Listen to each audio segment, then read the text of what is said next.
There's a man standing on a rooftop in Gotham City, and he's not the one wearing a cape. He's 53 years old. His daughter barely speaks to him. His marriage is a graveyard of missed dinners and broken promises. He's got a spotlight with a bat symbol on it, and every time he turns it on, he's admitting something most people would never say out loud. I need help from a man who refuses to be held accountable to anyone. Jim Gordon is the only person in Gotham who chose to fight crime the right way, and his reward for that choice was a front row seat to watching everyone else break the rules and get called heroes for it. This is the story of the loneliest man in a city full of masks, and why his tragedy is the one nobody talks about. We've been conditioned to see Jim Gordon as the loyal friend, the noble cop, the guy with the mustache and the trench coat who stands next to Batman and makes the whole vigilante thing seem legitimate. We think he's the sidekick with a badge, but that framing misses the entire point of what Gordon actually represents. He's not Batman's partner. He's the last honest man in a system that punishes honesty. He's the guy who stayed inside the rules while watching everyone around him, criminal and hero alike, ignore those rules and win. Gordon is a walking case study in what happens when you play fair in a game where fairness gets you killed. When Bruce Wayne decided to become Batman, he made a choice. He chose to operate outside the law because the law, in his view, had failed. That's a romantic idea. It makes for great cinema. But it also means Bruce gets to decide who gets justice and who doesn't. He gets to torture people for information. He gets to break into homes. He gets to surveil entire populations. And he never has to answer for it because he's not bound by the same oath Gordon took. Gordon, meanwhile, is bound by everything. He has to follow procedure. He has to get warrants. He has to testify in court. He has to watch guilty people walk free because of technicalities, while Batman just punches his way to the truth. And here's the thing nobody wants to admit. Batman's way works faster. Gordon knows this. He knows that every time he turns on that signal, he's outsourcing justice to someone who doesn't have to follow the rules Gordon spent his entire career defending. He's complicit in a system that makes his own system irrelevant. And he does it anyway. Not because he loves Batman, but because Gotham is so broken that even the good guys have to compromise. That's not heroism. That's tragedy. People love to talk about Batman's pain. The dead parents, the lonely mansion, the burden of the cape. But Bruce Wayne chose his pain. He turned his trauma into a costume and a mission. He gets to punch people and call it therapy. Gordon didn't choose any of this. He chose to be a cop in a city where being a cop means nothing. He chose to have a family in a place where families are leverage. His daughter became Batgirl, which means she also chose to put on a mask and operate outside the law.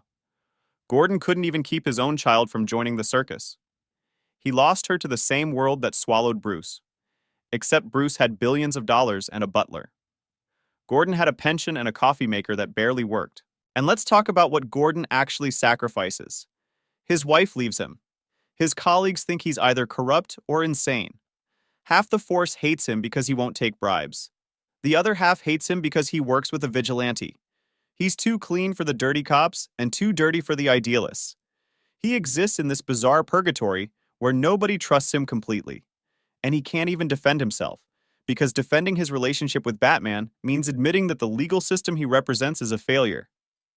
He's trapped in a contradiction he can never resolve. He's the face of law and order in a city where law and order are a joke. The worst part is that Gordon is right. He knows the system is broken. He knows that without Batman, Gotham would collapse into total chaos. But he also knows that with Batman, Gotham never actually gets better. It just becomes dependent on a man in a mask. The criminals get crazier. The stakes get higher. And Gordon is stuck in the middle, trying to manage a war he didn't start and can't finish. He's the janitor cleaning up after a fight between gods and monsters. And nobody thanks the janitor. Batman gets movies. Joker gets think pieces. Even Harvey Dent gets to be a tragic figure. But Gordon? Gordon is just there. The stable one. The dependable one. The one who doesn't break. And that's the problem. We don't write tragedies about people who don't break. We write them about people who shatter in spectacular ways. But Gordon's tragedy is quieter.